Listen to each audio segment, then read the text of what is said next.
Estamos ya en el tercer bloque de este debate y pasamos inmediatamente a presentar el tema.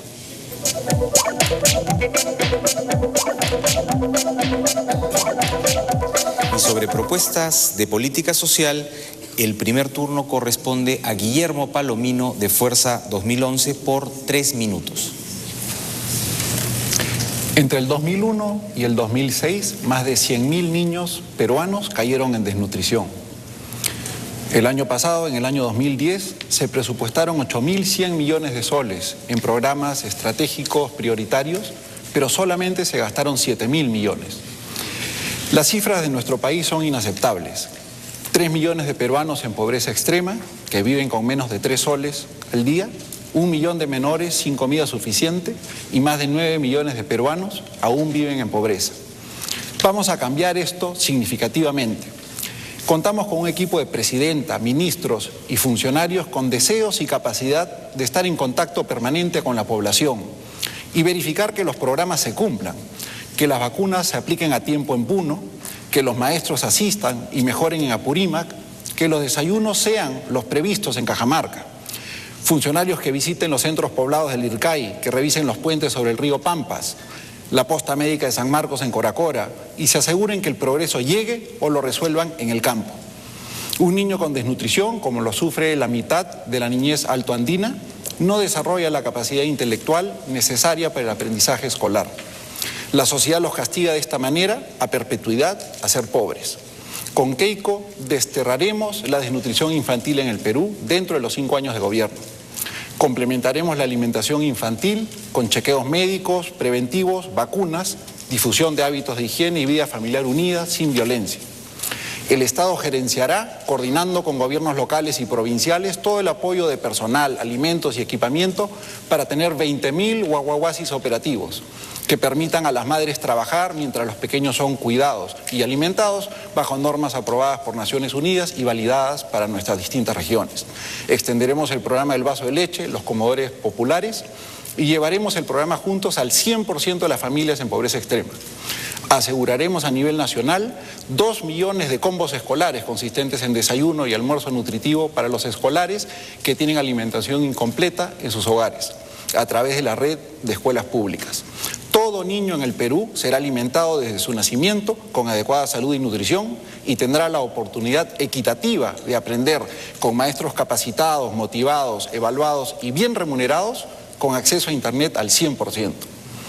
Hoy solo el 10% de nuestros escolares tienen comprensión de lectura y habilidades matemáticas básicas adecuadas.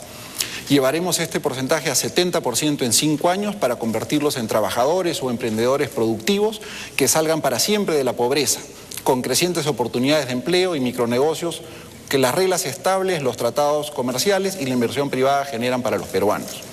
El programa Mi Primera Chamba le asegura a 200.000 jóvenes becas integrales con un empleo asegurado en el mundo laboral. Tiempo, muchísimas gracias. Comentarios y preguntas de Javier Higuiñiz por 1 minuto. Muchas gracias. Se nos ha dicho que la propuesta de Fuerza 2011 es una propuesta a futuro. Deberían leer su propio plan, porque en él se refieren todo el tiempo al pasado en términos apreciativos. Quiere decir que no cambian. El presidente Fujimori presumía de ser un visitante frecuente de los pueblos más alejados del Perú, con libreta en mano. ¿Por qué tuvo tan poco éxito? ¿Por qué no bajó la pobreza? Sigue, se dice, 30% de pobres en la actualidad, después de tantos años de éxitos. ¿Qué pasa con el Perú? ¿Qué pasa con la economía? Algo anda mal.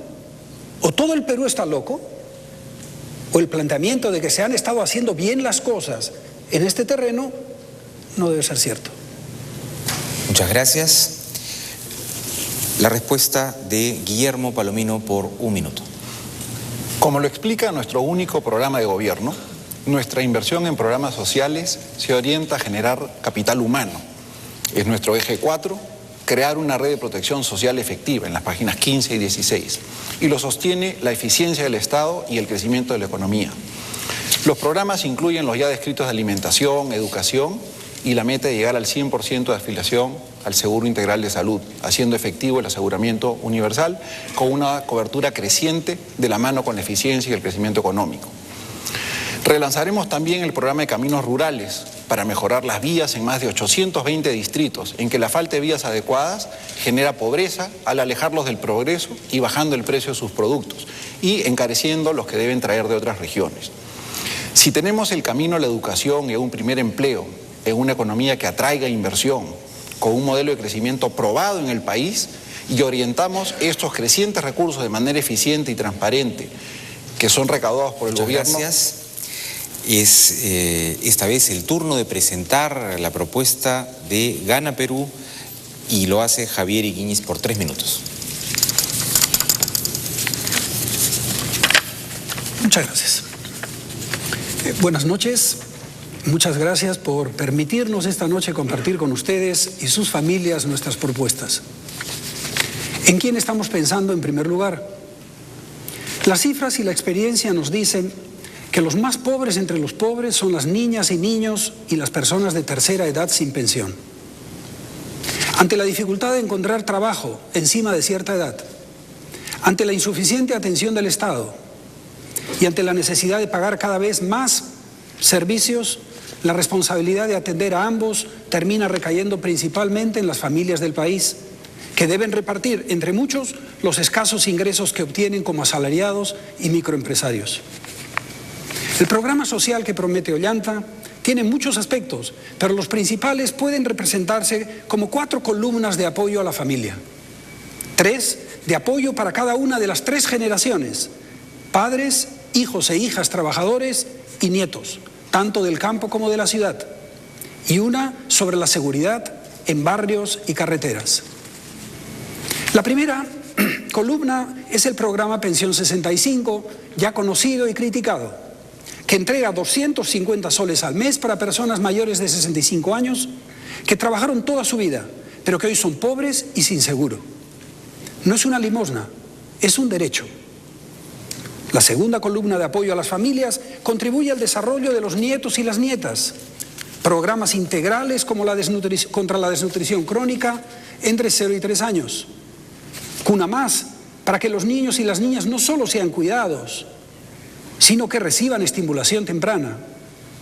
También ubicamos acá la duplicación de Juntos para que llegue a 900.000 madres pobres y sus hijos menores.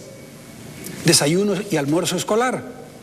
Mejoramiento de la enseñanza de la calidad pública y también privada, empezando en las 9.000 escuelas unidocentes y multigrado, que son las que tienen más dificultades en el Perú.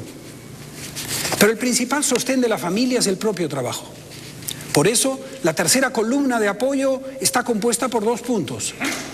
El salario mínimo a 750 soles, que obligue a tantos empresarios que sí están en condiciones de pagar, mejor a cumplir con su primera responsabilidad social. Y segundo lugar, el apoyo integral a los campesinos y a los microempresarios de las ciudades. Pero falta algo, lamentablemente muy importante. Una mayor calidad de vida no es compatible con familias que viven en permanente zozobra debido a la inseguridad en los barrios y las carreteras. Fortalecer la familia es fundamental para reducir la delincuencia. Pero además la política de Ollanta al respecto incluye lucha frontal contra el narcotráfico, el aumento del número de policías, la instalación y modernización de más comisarías. Preguntas y comentarios de Guillermo Palomino por 1 minuto. Profesor Higuíñez, la historia demuestra que los modelos estatistas dan una corta ilusión de bienestar y luego siempre fracasan y generan más pobreza, inflación y desnutrición, como en el Perú en los 70s y 80s y se ve hoy en Venezuela y Bolivia, donde la inversión se va ahuyentada, restando puestos de trabajo, aumentando el pesimismo. Planes económicos que se improvisan uno tras otro, contradictorios entre sí, generan inestabilidad, incertidumbre y pocos lo creen, por eso lo siguen cambiando. El microempresario, el trabajador y los inversionistas más grandes dudan y detienen sus decisiones y en poco tiempo se reducen los empleos formales y la recaudación fiscal, perjudicando a los más pobres. Le pedimos que digan ¿Cuál de sus muchos planes aplicarán, el original estatista y marxista o las promesas ligeras y encartes de último minuto? ¿Y cómo los financiarán mientras la inversión privada va desapareciendo, como ocurre en Venezuela y Bolivia, que son los países que aplican estas ideas? Muchas gracias. La respuesta de Javier Iñiz de Gana Perú. Sin duda, el Estado es un problema serio y a la vez es una condición para que funcione la empresa privada. Si no hay Estado, no hay empresa privada. Lo que no debe haber es un Estado capturado por la empresa privada contra los intereses de la ciudadanía para recibir privilegios, para recibir beneficios que deberían ser repartidos entre el conjunto de la sociedad. Entonces estamos hablando no de más Estado, mucho Estado, poco Estado, estamos hablando de Estados adecuados y estamos hablando de Estados corruptos o no corruptos. Y el problema que estamos teniendo es que el Estado no está del lado de la sociedad normalmente, está del lado de los grandes intereses del país, que por lo tanto lo tienen capturado y a su servicio, influyendo de maneras muy fuertes en la conducción de ese Estado. Ese es el problema principal. Hay que devolver el Estado a la sociedad, a la ciudadanía y hacerlo más libre de los grandes intereses que dominan ese Estado.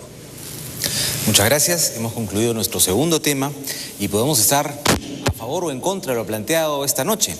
Podemos acercarnos más a una posición o a otra, pero ciertamente discutir civilizadamente estos temas enriquece la democracia y enriquecerá el voto de esta elección en segunda vuelta. Vamos a una pausa.